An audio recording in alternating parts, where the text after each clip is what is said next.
In the near future, Earth is on the verge of environmental collapse. The UN holds an emergency meeting to discuss the lack of food and water. Their solution is a population reduction plan, which means all international borders will be closed and each country will have a year to reduce its population by 20%. The government then starts offering money to families of people who volunteer for euthanasia. Citizens have to go outside using umbrellas that protect them from harmful UV rays and get water from the trucks sent by DOCS or Department of Citizen Strategy. Their agents use full-body suits for protection and visit the volunteers' houses to pick up bodies. Downtown there are dozens of signs asking people to join the reduction plan, calling it an opportunity. Two movers see the signs and throw their coffees at them. Moments later the movers are delivering a piano to the fancy house of retired news anchor Charles. On TV, Charles' son Garret is giving his opinion on the reduction as an anthropologist working for the government. He's in favor of it and even thinks minors should be able to volunteer because they're way behind the pledge, even mentioning his 10-year-old son. The movers call out his hypocrisy because Garret hasn't volunteered and Charles agrees, since he doesn't think highly of his son. Afterward Charles drops all his alcohol in the sink while his second wife Dawn tries to cook. However, she is on the verge of a breakdown and Charles has to comfort her. On TV, he learns that York Therapeutics is on trial for a lawsuit and they show his daughter Rachel, who is the company's CEO and therefore being blamed for most of the issues. When Garret comes home, he gets a call from his angry ex-wife.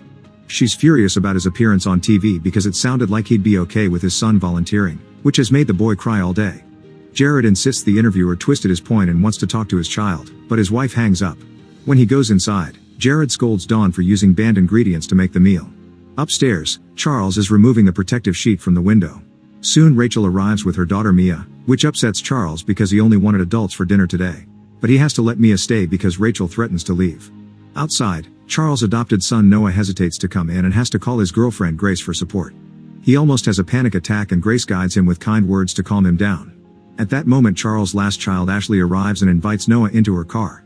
He tells her about Grace, explaining he met her at an addicts meeting and that she's been clean for a long time, but asks her to keep the secret. When the siblings enter the house Charles hugs Noah, which surprises the others. Before dinner Charles makes a toast apologizing for missing so much time with his family because of his work. After dessert, Charles finally reveals why he called all his children. He and Dawn have volunteered for euthanasia.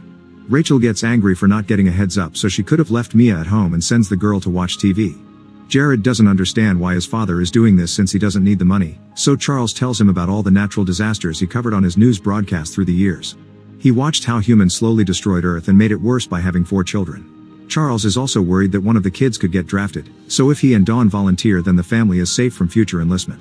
While freaking out, Garret explains that the legislation only permits 1 person per family. So if one of the kids is called Charles can take their place, but Garret doesn't think it'll happen because these laws usually don't go after rich people. Charles refuses to change his mind and Dawn agrees with him.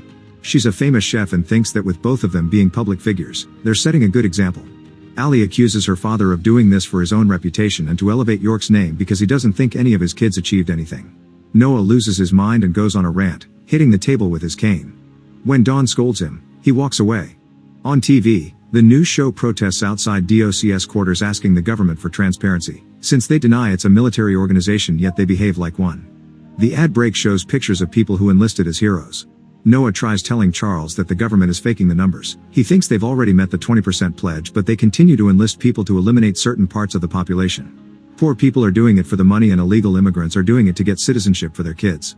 Garret thinks all this is a conspiracy theory but Charles reminds him he can't trust his word because Garret defends the same administration that denied that climate change was real.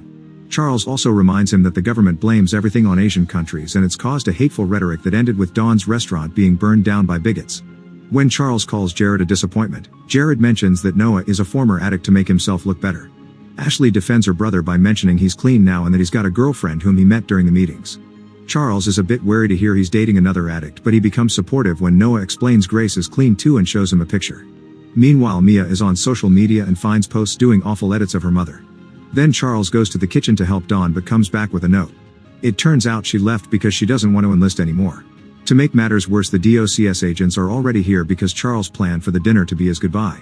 Charles lets Agent Bob in and explains that Dawn isn't around, so he'd like to reschedule. Bob asks Charles to talk in private and they go to the office, where Charles is given some paperwork to sign.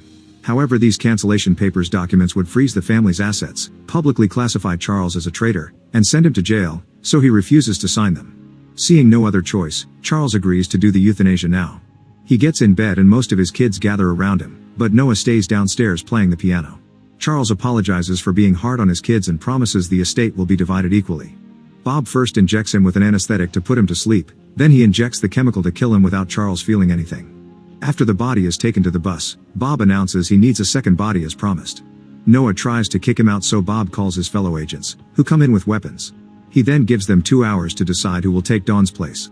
Jared wants to call his contacts in the government, but the agents have scrambled the house, which means no phone or internet connection is working. Bob also explains that Mia is exempt because they don't get paid for minors. It turns out they sell the bodies to private companies, and Bob used to be a correction officer, but prisons are empty nowadays because criminals were the first to be eliminated. When Bob tries to take Mia away, Noah tries to defend her and an agent quickly knocks him down. Then the agents take Mia to the bus, explaining they won't hurt her and she just needs to be far from the conversation. Bob tells the family that agents are already looking for Dawn, but the chances of finding her in 2 hours are pretty low and he doesn't want to fall behind his quota.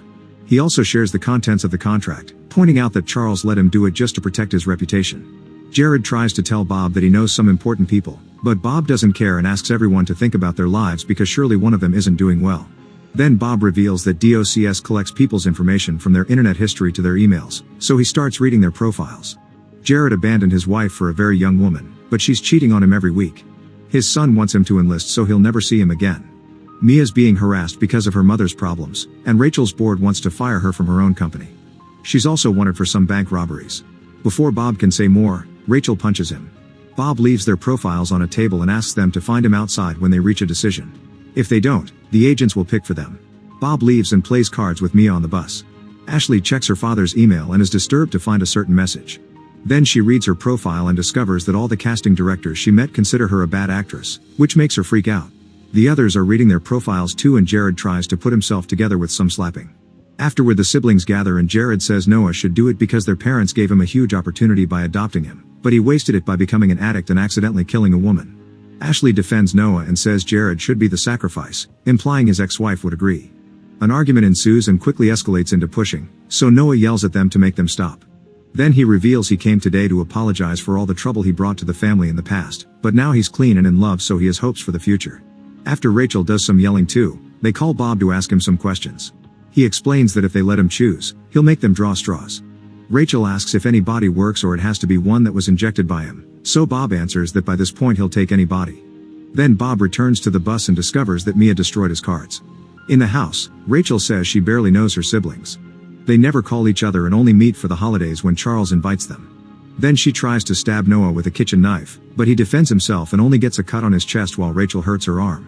She goes on a rant on how Noah will waste the money on illegal substances, and Jared instantly agrees with her.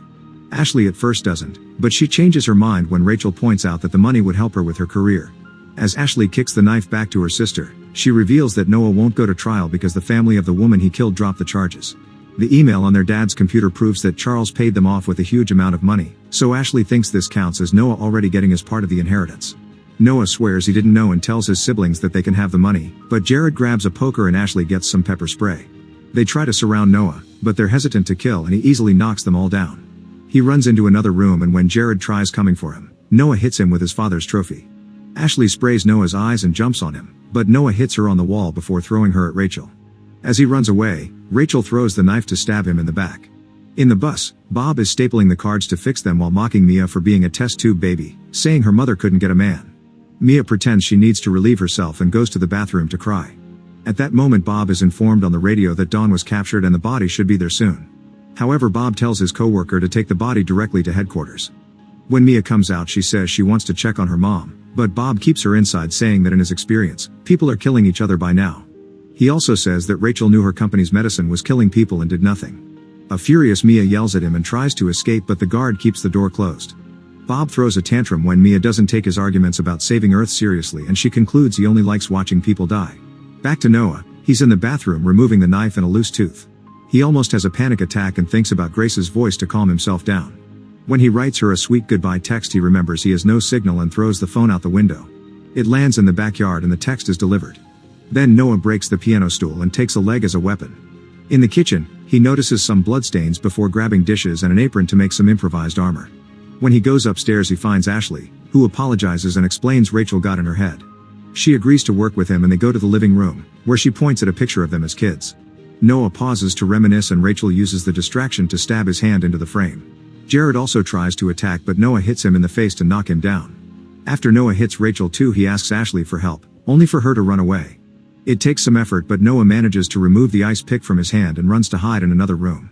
When Garret comes after him, Noah throws a bat at his face. Rachel also comes and fails to pierce his makeshift armor, so Noah uses the chance to stab her in the neck. Garret appears again with a knife but starts rambling about him doing this for Earth and not because he's a bigot, leaving an opening for Noah to hit him with the baseball again. However, this means Noah doesn't see Ashley behind him and she gets to knock him out. Then the three siblings tie Noah up with cables and agree to stab him at the same time, but they freeze when they hear someone outside honking the horn and calling for Noah. The trio rushes outside and finds the DOCS agents aiming their guns at Grace, who is recording everything with her phone. Mia tries to open the door and the guard pushes her back, so she starts the bus instead as a distraction. Now she manages to come out, only to get captured and sent back inside. Grace keeps asking about Noah, so Garret tells her he's alive but they need assistance. When Grace tries to run away to get help, the agents shoot her down. Rachel thinks this is the second body and it should be over, but Bob says he needs 2 bodies from the same family and Grace died because they couldn't make a choice, so he gives them 15 minutes to end this business. The siblings go back inside ready to kill Noah, but they only find the cables. The power suddenly goes out in the house and the trio grabs whatever they can find to protect themselves. Ashley opens a door and Noah comes out with a knife to stab her. Then he quickly knocks down Garret and fights Rachel, stabbing her cheek. Noticing that Ashley is still moving, Noah grabs her by the neck to choke her. Rachel keeps asking him for mercy, so Noah drops Ashley and grabs her instead, poking at her cheek wound for extra pain. A desperate Rachel asks him to spare Ashley and let her do the procedure instead, pointing out she's the worst sibling in the group. Garret cuts in saying it should be him because he's the eldest and supposed to look out for the others. Then Ashley says they have kids to protect, so it should be her, only for Noah to shut them all up by throwing a bottle at the wall. He announces that instead of volunteering they should kill Bob. First the siblings seal Ashley's stab wound with a hot spoon and she passes out. In the bus, Mia asks Bob to let her say goodbye to her family, but he refuses. When time runs out, he enters the house with another agent and finds Ashley unconscious on the floor. While Bob makes sure the other 3 aren't armed, Ashley stops pretending and stabs the other agent in the leg. The siblings rush to get the weapons they hid in a plant and take Bob and his partner hostage, so when more guards come inside they can't shoot. Garret takes their weapons and the guards fall to their knees, but at that moment Ashley passes out for real.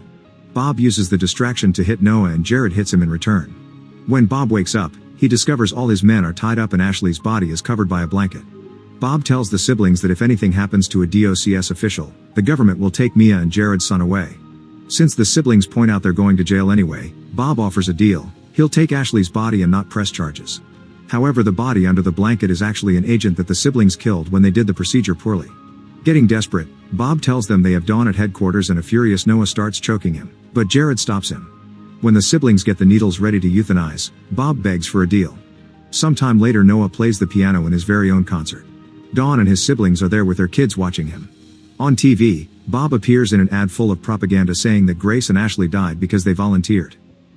Make sure to subscribe and turn on notifications so you can watch more videos like this.